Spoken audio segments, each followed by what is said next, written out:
Hello everyone, स्वागत है आप सबका करंट अफेयर्स विद नम्रता में। मैं हूं नम्रता और आज है 27 अगस्त 2026। तो शुरुआत करते हैं आज के करंट अफेयर सेशन से।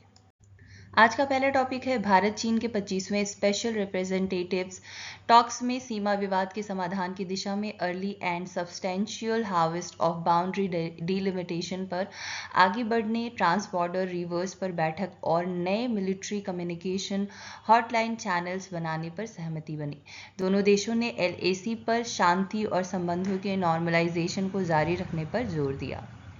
भारत चीन सीमा विवाद के संदर्भ में 2005 का political parameter and guiding principles agreement किस उद्देश्य से संबंधित है? तो ये सीमा विवाद के समाधान का फ्रेमवर्क तय करना इस उद्देश्य से संबंधित है। 2005 अग्रीमेंट के तहत स्पेशल रिप्रेजेंटेटिव्स को पहले सीमा विवाद के समाधान के लिए फ्रेमवर्क पर सहमति बनाने की जिम्मेदारी दी गई थी। इसके आधार पर आगे बाउंड्री को डेलिनिएट किया जाना था। इंडिया चाइना बॉर्डर अफेयर्स से संबंधित working mechanism for consultation and coordination में मुख्य रूप से कौन शामिल होते हैं? तो ये डिप्लोमेट्स और मिलिट्री ऑफिशियल शामिल होते हैं। आपको बता दें, WMCC में कूटनीतिक अधिकारियों और सैन्य अधिकारियों की भागीदारी होती है। इसका उद्देश्य बॉर्डर अफेयर्स पर कंसल्टेशन और कोऑर्डिनेशन बनाए रखना है। बात करते हैं एक और इम्पॉर्टेंट टॉपिक की, जो कि है 2026 BWF वर्ल्ड चैंपियनशिप का आयोजन नई दिल्ली, भारत में हुआ। भारत ने लगातार 12वीं बार वर्ल्ड चैंपियनशिप में कम से कम एक मेडल जीता, जिसमें गायत्री गोपीचंद और ट्रीसा जॉली ने विमेंस डबल्स में ब्रॉन्ज हासिल किया। फ्रांस ने पहली बार सिंगल्स और मिक्स डबल में वर्ल्ड चैंपियनशिप गोल्ड जीता। 2026 BWF वर्ल्ड चैंपियनशिप में भारत के लिए वुमेन्स डबल्स में ब्रॉन्ज मेडल किसने जीता है? तो ये है गायत्री गोपीचंद और त्रिशा जॉली ने। गायत्री गोपीचंद और त्रिशा जॉली ने वुमेन्स डबल में ब्रॉन्ज मेडल जीता। इसके साथ भारत ने वर्ल्ड चैंपियनशिप में लगातार 12वीं एडिशन में कम से कम एक मेडल हासिल किया। 2026 BWF वर्ल्ड चैंपियनशिप में मेन सिंगल्स का गोल्ड मेडल जीतने वाले फ्रांस के खिलाड़ी कौन बने? तो ये एलेक्स लेनियर ने मेन सिंगल्स का गोल्ड जीतकर फ्रांस को इस कैटेगरी में वर्ल्ड चैंपियनशिप का पहला गोल्ड दिलाया। वे इस सेंचुरी में सिंगल्स गोल्ड जीतने वाले केवल तीसरे नॉन एशियन प्लेयर बने।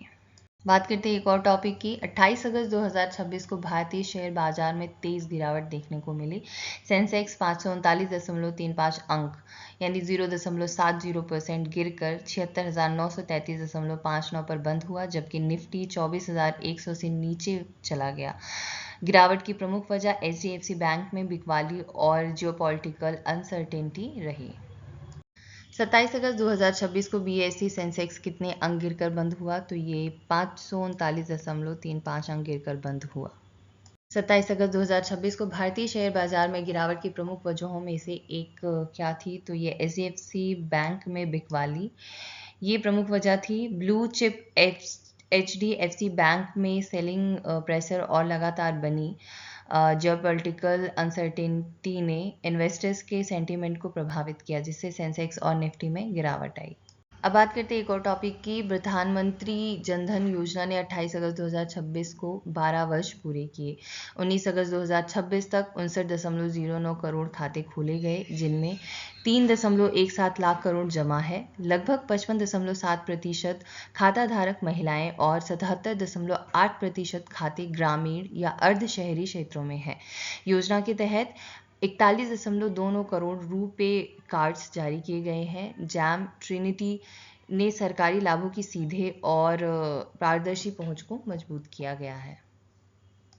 प्रधानमंत्री जनधन योजना के खाता धारकों को जारी किए गए रुपे कार्ड्स की संख्या 19 अगस्त 2026 तक कितनी थी? तो ये 41.29 करोड़ थी। 19 अगस्त 2026 तक प्रधानमंत्री जनधन योजना खाता धारकों को 41.29 करोड़ रुपे कार्ड्स जारी किए गए थे। रुपे कार्ड्स के साथ रुपए 2 लाख तक का दुर्घटना बीमा कवर भी मिलता है। जैम ट्रिनिटी में जैम का सही अर्थ क्या है? तो ये है जनधन आधार मोबाइल।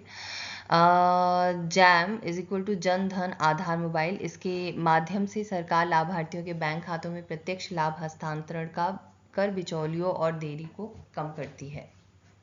नेपाल में आई अचानक बाढ़ के कारण त्रिशूली नदी का जलस्तर बढ़ा, जिससे भारत की गंडक नदी के निचले इलाकों में असर की आशंका बनी। केंद्र सरकार ने बिहार और उत्तर प्रदेश को सतर्क किया और सीमावर्ती क्षेत्रों में एनडीआरएफ को हाई अलर्ट पर रखा। सीडब्ल्यूसी के अनुसार स्थिति नियंत्रण में थी। नेपाल में अचानक आई बाढ़ के बाद भारत में किस नदी के निचले इलाकों पर प्रभाव पड़ने की आशंका जताई गई? तो ये गंडक नदी के नेपाल में त्रिशूली नदी का जलस्तर अचानक बढ़ने के कारण भारत में गंडक नदी के निचले इलाकों में बाढ़ का प्रभाव पड़ने की आशंका जताई गई थी। नेपाल में आई बाढ़ के बाद सीमावर्ती क्षेत्रों में किस केंद्रीय राहत बचाव बल को हाई अलर्ट पर रखा गया? तो ये एनडीआरएफ को। केंद्र सरकार ने प्रभावित होने वाले सीमावर्ती क्षेत्रों में स्थानीय प्रशासन और राहत बचाव टीमों के साथ एनडीआरएफ को भी हाई अलर्ट पर रखा था। भारत की आईपीओ यानी इनिशियल पब्लिक ऑफरिंग मार्केट में 2026 में तेजी लौटती दिख रही है। जनवरी से अगस्त 2026 में 60 आईपीओ डील्स से 72,165 करोड़ जुटाए गए। इनमें जुलाई से अगस्त में ही 33 आईपीओ डील्स से 49,592 करोड़ यानी कुल फंड रेजिंग का लगभग 69% जुटाया गया। जनवरी से अगस्त 2026 के दौरान भारत के प्राइमरी मार्केट में आईपीओज के जरिए कुल कितनी राशि जुटाई गई? तो ये 72,165 करोड़ की। प्राइमरी डेटाबेस के अनुसार जनवरी से अगस्त 2026 में 60 आईपीओ डील्स के जरिए कुल 72,165 करोड़ की राशि जुटाई। आईपीओ के संदर्भ में आईपीओ का पूरा नाम क्या है? तो ये है इनिशियल पब्लिक ऑफरिंग। और आपको बता दें, जब कोई कंपनी पहली बार अपने शेयर्स आम जनता को खरीदने के लिए ऑफर करती है तो इसे आईपीओ यानी इनिशियल पब्लिक ऑफरिंग कहा जाता है। वाणिज्य एवं उद्योग मंत्री पीयूष गोयल के अनुसार स्ट्रीमलाइन अप्रूवल्स और एफिशिएंट केवाईसी नॉर्म्स से भारत में एफडीआई इनफ्लोज बढ़ाने में मदद मिलेगी। भारत अधिकांश सेक्टर में 100% एफडीआई ऑटोमेटिक रूट की अनुमति देता है। 2025 से 26 में भारत में एफडीआई 17% बढ़कर यूएसडी 94.5 बिलियन। 2025 से 26 में भारत में एफडीआई कितने प्रतिशत बढ़कर कितने स्तर पर पहुंचा? तो ये 17% बढ़कर यूएसडी 94.5 बिलियन पहुंचा। 2025 से 26 में भारत का एफडीआई इनफ्लो 17% बढ़कर यूएसडी 94.5 बिलियन हो गया। सरकार एफडीआई प्रपोजल्स के लिए cabinet committee on economic affairs approval की थ्रेशोल्ड को कितना बढ़ाने पर विचार कर रही है? तो ये है 5,000 करोड़ से 15,000 करोड़। सरकार इन्वेस्टमेंट प्रोसेस को आसान बनाने के लिए सीसीईए अप्रूवल थ्रेशोल्ड को मौजूदा 5,000 करोड़ से बढ़ाकर 15,000 करोड़ करने के प्रस्ताव पर विचार कर रही है। अगस्त 2026 में भारत के बैंकिंग सिस्टम्स में सरप्लस लिक्विडिटी रुपए 3.4 ट्रिलियन से अधिक रही। इसका मुख्य कारण एफसीएनआर डिपॉजिट्स और आरबीआई के साथ किए गए स्वैप्स हैं। बढ़ती इन्फ्लेशन रिस्क के बीच आरबीआई सरप्लस लिक्विडिटी को कम करने के लिए वीआरआरआर, सीआरआर जैसे लिक्विडिटी मैनेजमेंट टूल्स का इस्तेमाल कर सकता है और आगे पॉलिसी रेट हाइक्स की संभावना भी बनी हुई है। एफसीएनआर डिपॉजिट्स के संदर्भ में आरबीआई के साथ स्वैप स्कीम के तहत 5 जून से 21 अगस्त 2026 तक कितनी राशि आकर्षित हुई? तो ये $65 बिलियन।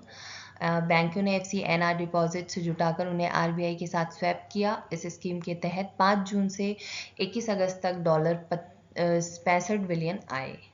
आरबीआई द्वारा सरप्लस लिक्विडिटी को एब्जॉर्ब करने के लिए इस्तेमाल किए जाने वाले VRRR का पूरा नाम क्या है? तो ये है वेरिएबल रेट रिवर्स रेपो।